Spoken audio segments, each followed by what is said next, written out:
Olá pessoal, sejam muito bem-vindos a mais este episódio do Delphi Academy. Seguimos falando do Delphi Community Edition e hoje faremos uma iniciação para aplicações com suporte a banco de dados. Meu nome é Fernando Exato, sou consultor da Embarcadero para a América Latina.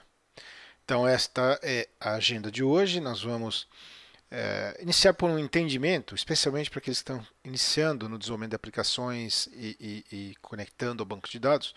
Então, uma visão geral da oferta que existe hoje, né, em termos de banco de dados relacionais, não relacionais, algumas diferenças conceituais, client-server, banco de dados embutido, e aí passamos para a ferramenta com uma visão dos frameworks para acesso a dados que estão disponíveis, sejam open source, sejam acessos a dados frameworks pagos, o Faridac, que é parte do produto e é uma opção interessantíssima, provavelmente a melhor biblioteca de acesso a dados já existente. Né? Vamos falar um pouco de controles DataAware, também de Live Binds, obviamente isso amparado por exemplos. Então, começando um pouco por um lado mais conceitual, né? Primeiro sobre banco de dados relacionais. Então, para quem ainda não estudou isso, né, ou não se aventurou a ler um pouco sobre bancos de dados, o banco de dados relacional ele tem algumas características, não, independente de qual banco você estiver trabalhando, todos eles possuem algumas características comuns, como o fato de armazenarem os dados em tabelas. Né? Essas tabelas elas são compostas por colunas, ou mais tecnicamente, ou mais corretamente chamando, atributos. Né? E os dados são armazenados em linhas, como falamos popularmente, ou registros, mas tecnicamente é chamado de tuplas. Né? Então, essa nomenclatura, na verdade, ela vem da teoria de conjuntos. Então, se você estudar um pouquinho lá na matemática, teoria de conjuntos e as agregações, que é a base do banco de dados relacional. Tá? Outra característica comum dos bancos relacionais é que os dados são manipulados via uma linguagem chamada SQL. Então, o SQL ele possui um padrão, né, determinado pelo comitê do ANSI. Que é um comitê internacional e é onde esses padrões do SQL estão ali determinados. Então essa linguagem, ela supostamente, né, ela é universal para todos os bancos de dados relacionais. Eu digo supostamente porque os bancos acabam implementando certas características particulares daquele banco que não são suportados por outras. Então, você vai encontrar sintaxes que são específicas do Oracle, específicas do SQL Server, do Postgre, do Interbase, do MySQL. Mas existe um core do SQL que sim é comum para todos os bancos. Então, se você aprender, e aqui estão dois links, né, com cursos free de SQL, se você precisa se aventurar ainda por isso, se você aprender o SQL, a base, o ANSI, né, os detalhes de cada um dos bancos, aí você aprende com a utilização, porque são, digamos, pontos marginais e não essenciais. Né? Existem coisas no Oracle, por exemplo, que são diferentes e por aí vai. Mas o core, a base do SQL, será, obviamente, o mesmo. Né? Bom, todos os bancos relacionais eles devem ou deveriam implementar esse conceito chamado ACID, né? Que é uma sigla para atomicidade, consistência, isolamento e durabilidade. Né? Isso isso dá ao banco de dados as características mínimas que ele deve suportar. Então, quando você fala da atomicidade, significa que aquele dado só é atualizado por uma pessoa por vez, que ele mantém a consistência do dado, né, independente da quantidade de acessos simultâneos. Isolamento do dado. Então, por exemplo, se eu estou fazendo uma leitura ao mesmo tempo que outro usuário está fazendo um insert, né? Qual dado eu estou lendo? Então, existe aí o conceito do isolamento. Se eu estou lendo o que está efetivamente já gravado no banco, que é o chamado commit, né? Ou se eu estou lendo dados que estão ainda ali na área de transação. Né? A durabilidade, que é o fato de manter a informação ao longo do tempo, sem prejuízo da informação. Então, são características, né, que devem ser implementadas por qualquer banco de dados relacional. Existem bancos ditos relacionais que não possuem todas essas características. Tá? Para citar um exemplo, a SQLite, né, porque o SQLite ele não tem a transação full, como com o rollback, como tem os demais bancos, até ao menos as versões mais aí, recentes. Bom, bancos de dados não relacionais. Então, isso é algo mais recente na história aí dos bancos de dados. Né? Os bancos não relacionais, eles, como o próprio nome diz, né? Eles possuem uma forma de armazenamento mais livre, ou seja, no banco relacional você previamente define um esquema ou esquema. Né? O esquema é a estrutura de tabelas e atributos, né, que vão receber os dados e como elas se relacionam entre elas. No banco não relacional você não define esquema, né, ou esquema ou estrutura de tabelas. Você simplesmente toma um dado, converte esse dado em JSON e diz armazena aí. Ele armazena esse dado em JSON. Se você armazenar um segundo dado em JSON que tem a mesma estrutura, ele passa a ser armazenado ali em conjunto com esta mesma informação. Então, você vai criando como se fossem classes, né? E estão armazenados. E aí existem vários padrões de armazenamento, não vamos discutir isso, que é uma história muito longa, mas existem vários padrões de armazenamento dentro desse conceito não relacional. Né? Orientado a documentos, orientado a coluna, chave, valor, baseado em grafos, né? Que é outra teoria da matemática. Então é legal estudar na matemática, por exemplo, grafos, porque que isso é usado como base do banco não relacional. Existem várias implementações. Tá? Uma das grandes diferenças com o banco relacional é que não existe uma linguagem comum para acesso a esses bancos, ou seja, não há um SQL para consulta aos dados. As consultas são feitas via consultas via queries no padrão REST, né? Utilizando JSON, né, para a consulta. Então, quando você, como expressões regulares, né? Quando você acessa um banco desse, é diferente porque o acesso em geral ele é não proprietário, não podemos dizer proprietário, mas ele não é standard. Então você tem não há uma linguagem padrão, você tem diferenças para praticamente todos os bancos e alguns deles implementam camadas SQL sobre o banco não relacional para simplificar a consulta, mas isso é particular de cada um dos bancos. Né? Bem, nesses links você encontra algumas comparações bastante completas de bancos SQL versus não SQL e um ranking dos bancos de dados, ou seja, dos mais utilizados. Tá certo? Então, isso com relação a bancos de dados não relacionais. Né? Bem, em termos ainda falando um pouco da arquitetura dos bancos, né?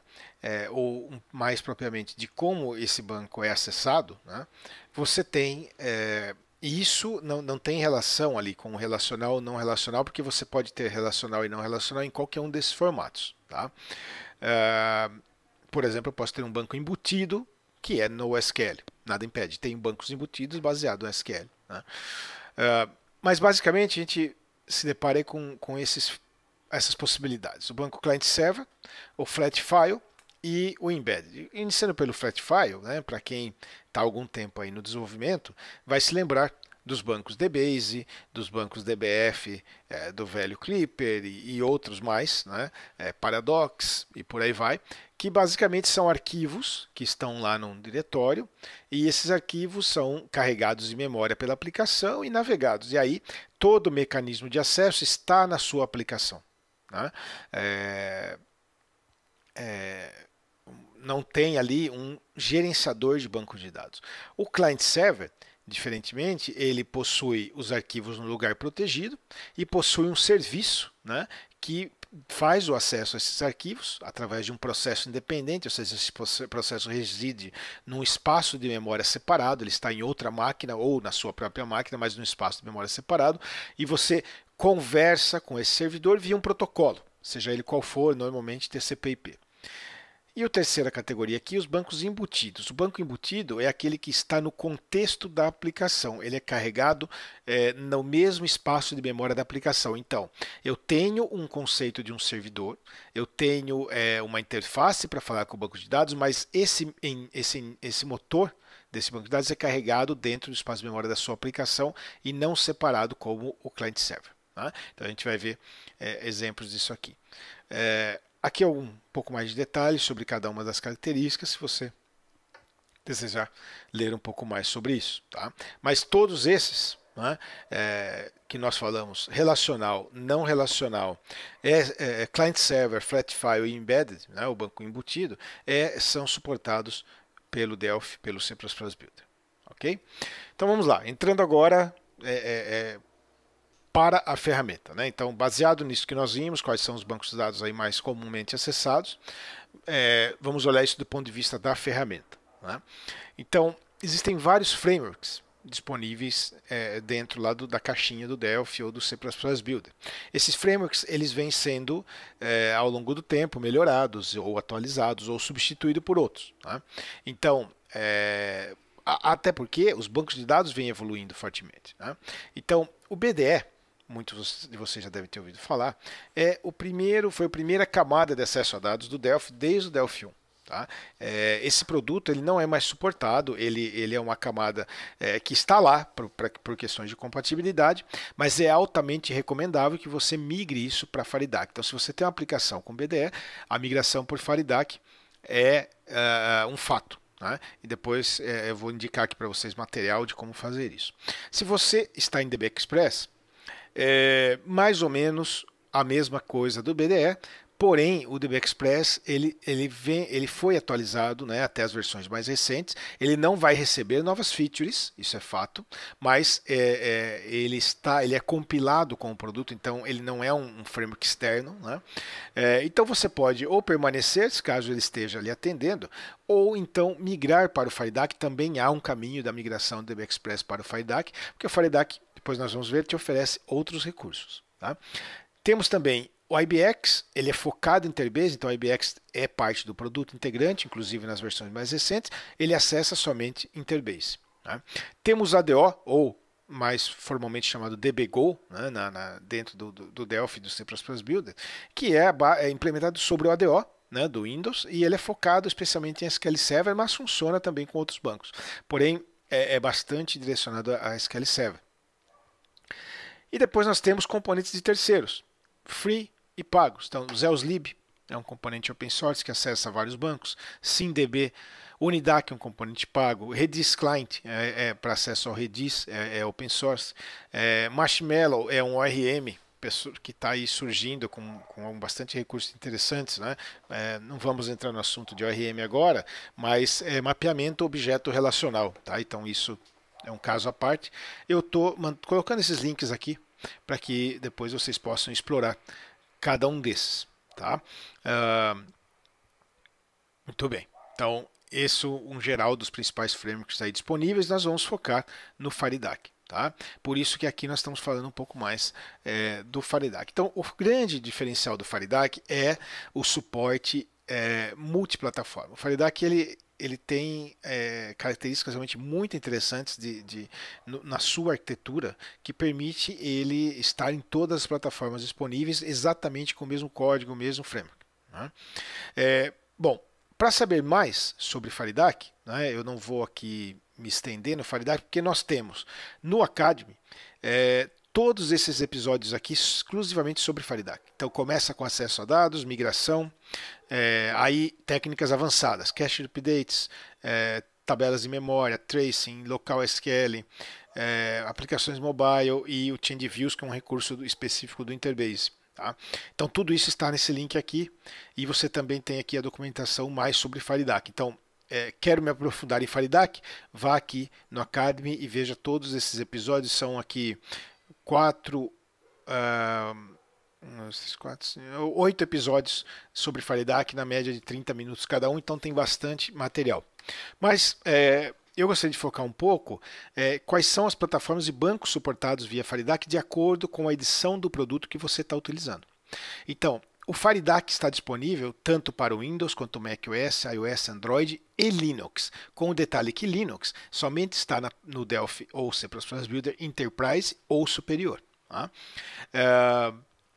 Mas todas essas plataformas são suportadas pelo Faridac da mesma maneira, não importa onde você está rodando.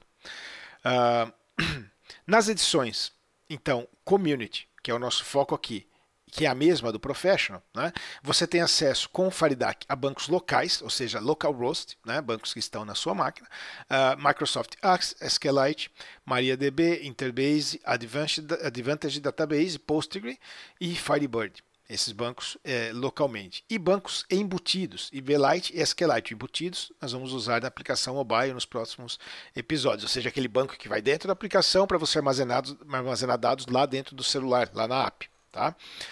A edição Enterprise, ela tem tudo que está aqui no Professional e mais todos esses bancos aqui, aí sem restrições de localhost, ou seja, em qualquer bancos remotos, né, client-server de verdade. Então, MySQL, MariaDB, SQL Server, Oracle, Interbase, Postgre, Informix, Sybase, Access, que já estava ali, DB2, Firebird, Advantage e ODBC. Tá? Genérico. Então, essas são as plataformas suportadas, né, pelo Faridac, são elas que aí nós vamos estar explorando. Então, nosso foco está aqui, né, na edição Community, mas isso o que eu gostaria de mostrar hoje é muito mais conceitualmente como você acessa o dado do que especificamente um ou outro banco de dados. E aí a gente vai focar no Faridac. Tá? Outro conceito importante para que nós possamos colocar ali a mão na massa é entender a diferença de controles dator e dos live bytes. Então, originalmente, né, e isso focado na VCL, nas desenvolvimento de aplicações exclusivamente Windows, tá?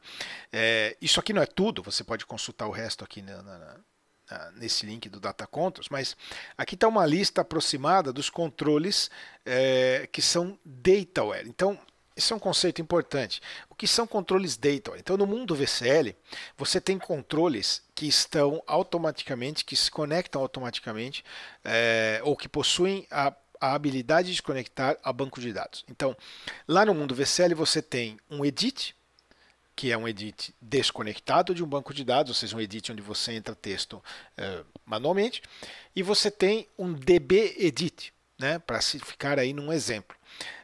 O DBEdit é um controle plugável ao banco de dados, ou seja, quando eu conecto ele a uma fonte de dados, ele automaticamente exibe os dados. Essa é a arquitetura no mundo VCL. No mundo FireMonkey, que é o que você vai utilizar também para mobile, você tem Live Binds. O Live Binding, ele não faz distinção de controles dataware ou não dataware. Então, no mundo Live Binds, no mundo FireMonkey, você tem simplesmente um edit. Não tem um edit e um DB edit. E você conecta a origem de dados via uma interface gráfica ao seu edit e ele automaticamente faz o fill, ou seja, ele preenche os dados ali no edit para você. Tá? Então, esses são os dois principais mecanismos aí de acesso a dados que nós temos dentro do Delphi e do C++ Builder. Ok? Então vamos passar aqui para essa VM, onde eu estou rodando o Community Edition.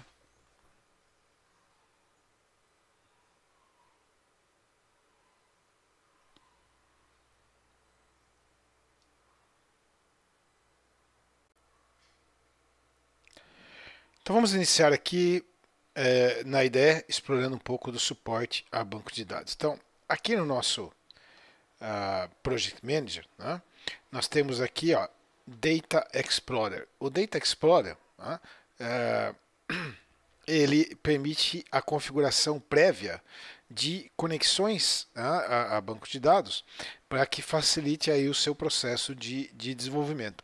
Veja que aqui nós temos Faridac, temos também o DB Express. Então, aquilo que estava mencionando há pouco, né? O DB Express continua no produto, continua suportado. Nós não abandonamos, né, os recursos pelo meio do caminho, porque nós preservamos muito pelo código que você já escreveu. Então, como você pode ver, o DB Express está aqui. Porém, há recursos no Faridac que são imbatíveis. Então, por isso a gente fala da migração do DB Express para o Faridac. E, obviamente, o Faridac é quem recebe os novos investimentos. Né? O DB Express hoje ele é mantido, né? Mas não recebe novos investimentos. Muito bem.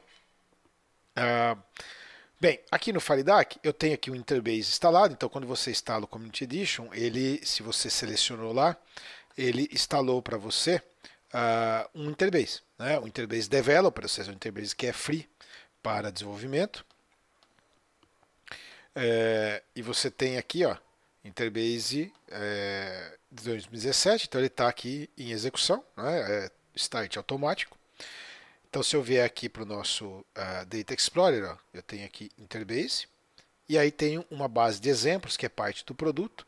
Então, você consegue aqui no Data Explorer navegar, ó, tabelas, né, views, Store Procedures, né, generators, caso de banco Interbase. Você consegue observar a estrutura da tabela, né, você consegue consultar os dados da tabela, você consegue escrever SQL aqui, ó, e alterar o seu SQL, tá vendo? Fazer queries de teste aqui, tudo direto da IDE, baseado aqui no conector do FireDAC. Então, eu tenho aqui um conector pronto, tá? Vamos iniciar pela estrutura mais básica possível. Eu vou criar uma aplicação VCL. E, bom, importante ressaltar o seguinte, né? Eu posso tanto começar por aqui, ou seja, veja bem, eu trago, né, por exemplo, uma tabela Customer, para o meu formulário. A IDE automaticamente já estabelece uma conexão com o banco. Então, olhando um pouquinho para os componentes, no caso do FireDAC, eu tenho aqui um FireDAC Connection, tá? E tenho aqui uma Carry, tá? FD Carry. Então, o FireDAC Connection, assim como o Connection de qualquer framework, ele estabelece a conexão com o banco de dados. Então, aqui você tem parâmetros de conexão. Botão direito, tá? Botão direito, Connection Editor, os parâmetros de conexão. Observe o seguinte, esta conexão ela está baseada aqui, ó, num Connection Definition Name, ou seja, um nome de conexão previamente definido. Definido aonde? Aqui no meu Data Explorer. Significa que essa conexão ela está salva num arquivo INI, que está em minha máquina. Significa que se eu faço o deploy de uma aplicação apontando para esse Connection Definition aqui e ele não existe na máquina destino, obviamente você vai ter um problema. Então você pode, das duas, ou enviar um INI com a sua aplicação e carregar isso para a lista de conexões definidas, previamente definidas no start da aplicação, ou ao invés de usar essa metodologia, você pode definir os parâmetros diretamente aqui. Então eu não uso um Connection Definition, então vamos lá. Vamos aqui para a guia do FireDAC. Ó. Então, aqui no FireDAC você tem algumas paletas aqui de componentes. Eu venho aqui e vou localizar o Connection. Ó. Então, aqui no Connection, eu posso manualmente definir a conexão. Vou dizer qual é o driver. Eu vou acessar aqui Interbase. Muito bem. Ao invés de um Connection Definition Name, você vai popular os parâmetros aqui, basicamente, database, usuário e senha, no caso do Interbase, e já está. Então, este caso, essas configurações ficam salvas com o projeto. Claro que você não vai salvar usuário e senha. Né? Isso você deve, de alguma forma, configurar no cliente. Então, eventualmente, um arquivo INI criptografado com usuário e senha, algo no registry, aí vai da criatividade de cada um. Tá? Mas aqui eu vou considerar, então, esta conexão previamente definida. Aqui, botão direito, ó, o Carry Editor, ele te deixa testar o SQL. Então, se eu dou um execute, você já tem aqui um preview, né, do que esse cara está trazendo de dados. Tá certo? Você pode, obviamente, aqui manipular o SQL. Aqui, coisas mais avançadas que você vai ver lá nos episódios que eu indiquei ali do Academy. Você tem parâmetros, você tem utilização de macros e uma série de opções avançadas. Né? Não é o nosso objetivo aqui. Bom, uma vez estabelecida a conexão, né? E importante, quando você vai salvar a aplicação para fazer um deploy, a sua aplicação nunca deve estar conectada ao banco de dados, porque isso vai gerar um erro no momento que o cara tenta executar a aplicação lá na máquina dele. Né? Você deve estabelecer a conexão pela aplicação depois que você informar o usuário, senha, etc., que vai estar ou num arquivo de configuração ou etc. Então, no modelo tradicional, né, de acesso a dados, né, você tem a connection, aí você tem um componente baseado em dataset. Então, todos os frameworks, eles possuem um componente baseado em dataset. O que é isso? O dataset é um componente que suporta um conjunto de dados. Então, baseado na classe tDataset, você vai encontrar componentes especializados de cada um dos frameworks. Nesse caso, o FD-Carry, ele é o componente do FireDAC. O o DB-Carry, componente lá do BDE. E aí você tem cada framework com seu componente. Por exemplo, DB Express, então você tem um SQL Query, né, que é o componente de query, de consultas, né, do DB Express. Mas todos estão baseados num cara comum chamado uma classe base, que é um dataset, inclusive o table. Né? Se eu carrego um cara via table e não via SQL, ele na verdade está fazendo um select de todos os campos, todos os registros da minha base de dados. Tá? Então, uma vez estabelecido aqui a conexão, no modelo mais tradicional, né, o que você tem? Você tem um cara chamado data source. O data source se liga a uma fonte de dados. Então eu venho aqui e ligo ao meu customer table. E ele é o elo de ligação entre esse cara e os componentes visuais. Por que existe esse cara, o data source? Por que o cara não conecta direto aqui? Porque você tem a liberdade de trocar o framework. Eu posso trocar essa parte aqui, por exemplo, daqui de FireDAC, tirar o FireDAC e usar qualquer outra coisa, ou tirar qualquer outra coisa e usar o FireDAC, com um mínimo impacto na aplicação, porque os componentes visuais estão olhando e devem estar olhando para o data source. Eu devo manipular tudo via data source, meu código via data source, para que ele fique o mais genérico possível, ao invés de focar diretamente nesses controles. Então, o meu componente visual é ligado ao data source. Se eu vier aqui tirar esse customer table, colocar qualquer outro componente de acesso a dados, o data source continua falando com ele e os componentes visuais ligados ao meu data source. Então, se eu vier aqui na guia Data Access, perdão, Data Controls, né, você tem os controles DB. Então, por exemplo, um DBEdit. Então vamos trazer para cá um DBEdit. Né? Observe que o DBEdit ele possui aqui uma propriedade data source, ou seja, qual é a minha origem de dados, e ele possui uma propriedade data field, já que o DBEdit vai exibir uma coluna ou atributo por vez. Então, no meu data field, eu vou trazer aqui o customer. Ok?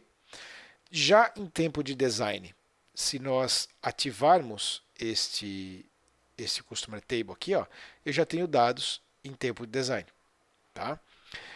Outra figurinha aqui bastante utilizada, né? Você pode obviamente implementar isso de outra forma, customizar, personalizar e etc. É o Navigator. Então, o Navigator também se conecta a um data source, né? Mas ele vale para todo data source, então você não liga ele a um field. Tá? Existem componentes que exibem vários dados ao mesmo tempo. Então, por exemplo, um DBGrid. Então, o DBGrid, ele vai, como o próprio nome diz, ele vai permitir a exibição de várias colunas e linhas simultaneamente. Então, você simplesmente conecta o DBGrid a um data source. Eu posso, uma vez conectado ao data source, um detalhe, vou voltar um pouquinho no tempo aqui. Vamos falar um pouquinho mais do dataset e do data source. O dataset ele tem aqui um editor de fields, todos os datasets têm. Você pode adicionar os fields aqui, então você já tem um preview de quais são os campos dessa tabela, e aí você pode customizar uma série de coisas aqui com relação a esses campos, veja a quantidade de propriedades. Aqui você pode automatizar muita coisa. Né? O data source também tem propriedades, mas especialmente eventos que são muito importantes, então altamente recomendável estudar esses eventos, em particular do data source, mas também do dataset. Eles são muito importantes, por exemplo, after insert, after delete, after post, que são eventos-chave. Né? Eles ocorrem quando as ações no banco de dados vão ocorrendo. Então, por exemplo, eu quero fazer algo depois de um post, depois que o usuário grava algo, tem um evento aqui para isso. E assim vai ter eventos para tudo. Tá? Então, tendo os fields carregados aqui na minha query, né? Eu posso aqui dar um duplo clique no meu grid e já acrescentar meus fields aqui no grid de maneira que eu possa organizá-los, eu posso diminuir o tamanho deles, aumentar e etc. Tá? Para que fique completo, ou para que o exemplo fique um pouco mais real, né, eu vou trazer para cá um botão e vamos chamá-lo aqui de Open. Tá? E no Open, o que nós vamos fazer? Nós vamos fazer data source.dataset. .open. Então, sempre que possível, focar seu código no data source e não diretamente no componente de acesso a dados, de maneira que se eu trocar ou precisar mexer nesse cara, eu posso fazê-lo sem muitos problemas, né? Isso também serve para construir interfaces mais genéricas. O exemplo que é o mesmo da semana passada que eu vou deixar com vocês tem esse conceito, tá certo? Então, se nós executarmos a aplicação, antes disso, alguns detalhes. Nós estamos conectando aqui o Interbase, correto? Então, eu adiciono aqui do Faridac Links, né? Eu vou adicionar o driver nativo do Interbase. Ó. Então, aqui, IB Driver, esse cara você tem que enviar junto com a aplicação. Né? Um único na aplicação toda. Geralmente ele vai estar lá no seu Data Module. Tá? Depois a gente fala um pouquinho sobre o Data Module. E eu tenho também um componente do Faridac que é o cursor. O cursor ele é utilizado para configurar o tipo de cursor que você vai exibir na aplicação, já que o Faridac é multiplataforma. Então esse componente é obrigatório. Não o componente aqui, mas sim, na verdade, a unit dele. Né? Então vamos salvar esse cara aqui.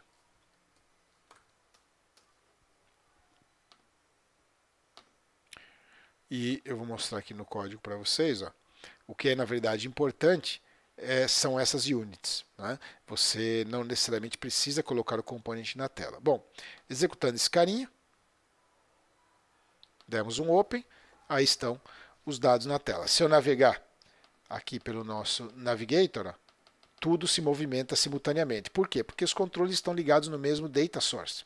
Então, tudo, o data binding, né, ele é automático. Ó. Você navega e tudo se atualiza simultaneamente. Tá certo? Então, isso é o mais básico possível. Né? Num cenário mais real, onde você tem múltiplos formulários na aplicação, o que vai acontecer é que, ao invés desses caras estarem aqui no formulário, melhor eles estarem posicionados num cara chamado Data Module. Então, o Data Module, que está aqui, como o nome diz, né, ele é especializado na parte de acesso a dados, ou seja, ele é uma interface criada, um container, né, criado para permitir o compartilhamento desses componentes de acesso a dados. Então, o que você faz? Eu vou sacar esse cara daqui, ó, e vou trazê-lo para o meu Data Module. Tá? Nós aprendemos lá na construção de aplicações Windows que você tem os objetos ou forms que são automaticamente criados. Tá? Então aqui eu vou fazer a criação do Data Module antes do form. Tá? É claro que isso aqui tudo você deve nomear corretamente, etc. Aqui nós estamos mais trabalhando um conceito. Né? Então eu não tenho mais os meus componentes de acesso a dados aqui diretamente, né? Mas eu ainda preciso fazer com que o meu data source fale, né, lá com o meu dataset. Né? Então, como é que nós vamos fazer isso? Eu vou fazer aqui um file use unit, a unidade 2, que é o data module, e aí o meu data source, ó, automaticamente enxerga o Customer Table que está lá no Data Module. Tá? E tudo continua funcionando. Ó. Ok? Tal qual. Nada muda. Percebe a importância de você focar no Data Source e não no componente em si. Né? Porque esse código ele não tem dependência daquele cara. Tá certo? E aí eu vou concentrando meu acesso a dados num ou mais data modules, de maneira a manter meu projeto mais organizado e além de manter os componentes reutilizáveis, porque o Customer Table pode ser usado em outras partes do projeto. Ok? Então essa é a estrutura básica quando a gente fala na utilização via Data Source, com os controles chamados Dataware, ou seja, os controles que possuem conexão com dados ou aqui aparecem como Data Controls. Tá certo? Muito bem. Um pouco agora sobre Live Binds, que funciona tanto na VCL quanto no FireMonkey. Então, é importante compreender que o Live Binds ele não é algo exclusivo do FireMonkey, ele pode ser usado também na VCL. Vamos lá? Vamos criar um novo projeto VCL ainda. Tá? Então, eu vou aqui criar um DB 102. Vou salvar esse cara aqui. Certo? Vou fazer a mesma brincadeira. Aqui no meu Data Explorer, eu vou trazer agora a tabela Employee, por exemplo. Então fizemos exatamente a mesma coisa. Mas agora eu não vou usar um Data Source. Então eu não tenho Data Source aqui. Tá? Já vou colocar aqui meu driver do Interbase. E o cursor do FireDAC para a plataforma Windows. Então aqui ele já configura a Forms. Né? Você vai ver aqui que ele suporta FireMonkey, suporta aplicações de console. Então aqui está tudo salvo. E aí vamos brincar um pouquinho de Live Binds. Então, o Live Binds, ao invés de você utilizar um Data Source, na verdade ele permite você conectar qualquer coisa com qualquer coisa. Vou dar um exemplo. Vou colocar aqui, por exemplo, um edit. Tá? E vamos colocar aqui um label. Okay? Também há um episódio exclusivo sobre Live Binds lá no Academy, tá? Mais avançado. Mas eu tenho aqui um edit, um label, vou colocar aqui um checkbox. Certo? Botão direito, né?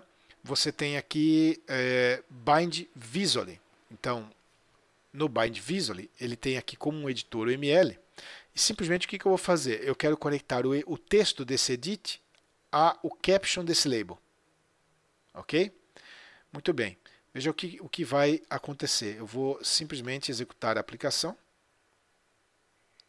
E quando nós alternamos o texto do edit, ó, ele automaticamente alterna o caption lá do label.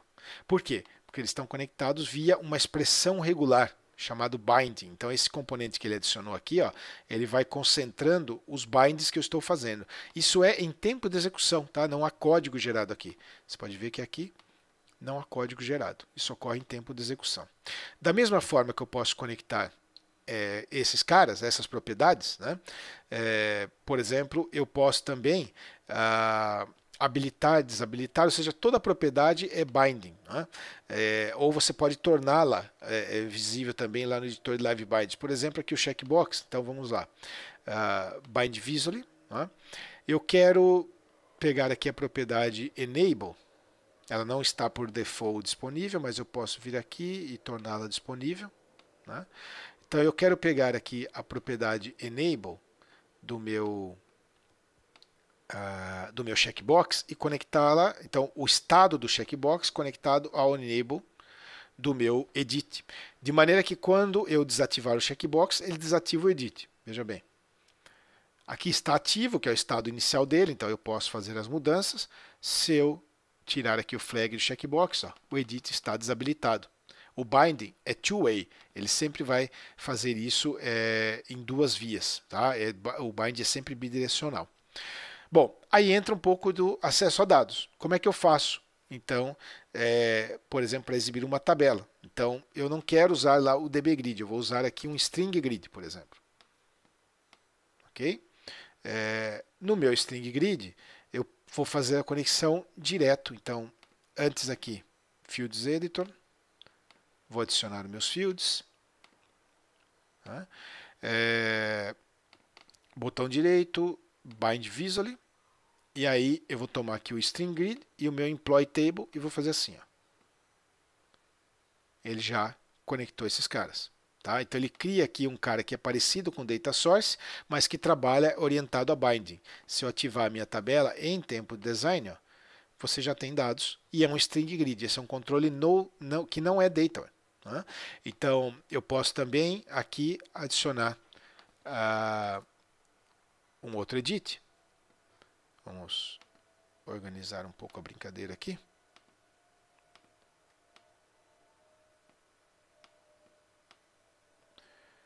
Esse outro edit, eu gostaria de conectá-lo a um field do meu data source. Então, botão direito, Bind Visually. Eu quero pegar aqui, vamos lá, o full name e conectar ao meu edit. Então, vou aumentar aqui um pouco. Aqui está, este é o edit 1, não, eu quero o edit 2. Então, eu vou pegar o full name e vou ligar aqui o meu edit 2. Ok? Vamos fechar esse cara. e vamos colocar aqui um botão para ativar a conexão, tal qual fizemos no outro exemplo.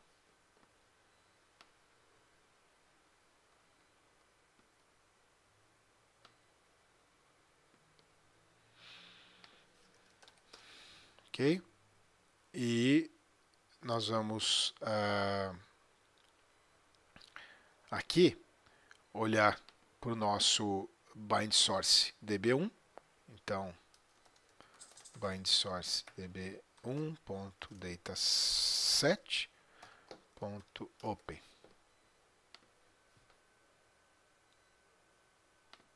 E aí você tem os dados ligados por binding, e veja que também é tudo interconectado, né? Ele faz o sync, né? Eles estão em sincronia. Tá vendo? Aqui o edit ali em cima e o grid movimenta simultaneamente. Então, esta é uma forma, né? Ou outra forma de fazer a coisa usando esse conceito que é mais recente, né? O chamado live binds. Você pode, no mundo VCL, mesclar os dois. Eu posso ter um controle dator e um não dator, né, um que não é de conexão com o banco de dados, no mesmo formulário. Não há restrição nenhuma quanto a isso. Eu posso ter um data source aqui, conectar parte por controles dator e outros não dator. Tá bom? Olhando isso um pouquinho mais do ponto de vista agora do FireMonkey, então, se eu criar aqui uma aplicação multi-device,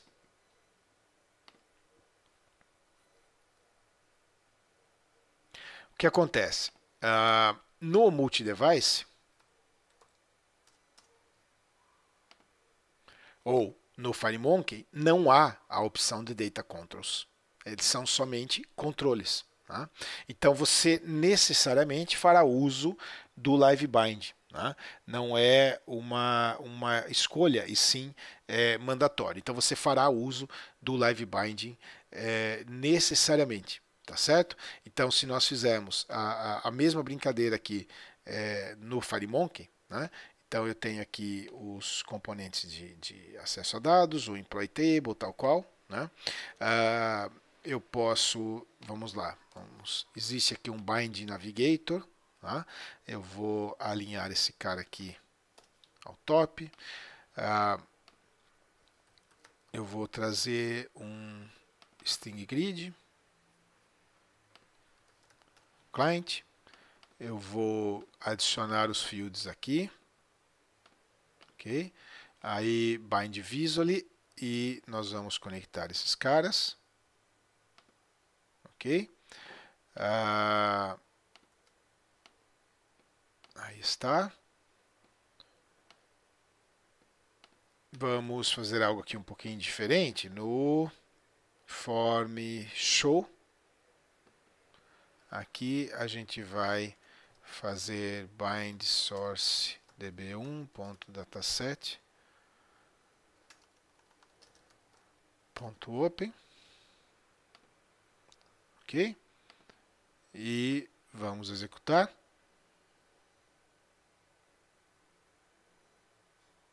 Então, nesse caso, né, você tem... faltou aqui a conexão do nosso navigator tal qual. Certo? Então, aí nós temos os dois caras conectados. E aí você consegue ter a navegação, né, no grid, etc. O que o Navigator aqui te oferece. Então, essa é a forma de fazer as coisas no mundo FireMonkey, sempre utilizando os live binds. Tá ok? Muito bem, então falamos de como estabelecer a conexão, falamos de data source para o mundo VCL, exclusivamente Windows 32 e 64 bits, falamos um pouco de live binds, que vai ser utilizado para as aplicações mobile. Tá ok? Como referência, e depois para estudo aí de vocês, o exemplo que nós utilizamos no episódio anterior, ele possui bastante detalhes interessantes, inclusive da manipulação do banco de dados. Então eu deixo esse exemplo para que vocês explorem. Tá? Ele tem um tratamento de eventos bastante extensivo, por exemplo, nos forms que são usados para herança. Né? Então, se eu tomar aqui, por exemplo, esse Abstract Data Form, ó, veja que ele já tem um data source, é baseado em data source, ok? E não em live binds. Né? Mas você vai ver que ele já possui aqui uma série de tratamentos, ó, tá, baseados no data source, para que você tenha, obviamente, redução de código na implementação do projeto. Então fica esse exemplo aí, ele já está lá no GitHub, no episódio anterior, vocês podem baixá-lo de lá. Tá, ok? Aqui alguns recursos adicionais que são parte da documentação do produto, mas não somente. Aqui coleção de componentes de terceiro, então alguns desses componentes aí listados de bancos de dados que nós falamos anteriormente, que são open source. Este tutorial também Delphi para iniciantes, bastante interessante, e tem alguns módulos sobre banco de dados, tá? Esse é de um desenvolvedor aí que está produzindo esses cursos. Então, esses recursos adicionais para estudo. Eu gostaria de agradecer a presença de todos. Nós vamos para uma sessão de perguntas e respostas agora ao vivo. E aqui estão meus dados para contato, Fernando Risato, embarcadeiro.com. E por favor, siga-nos. Facebook, Delphi Brasil e Embarcadeiro BR são os nossos principais canais de comunicação com vocês.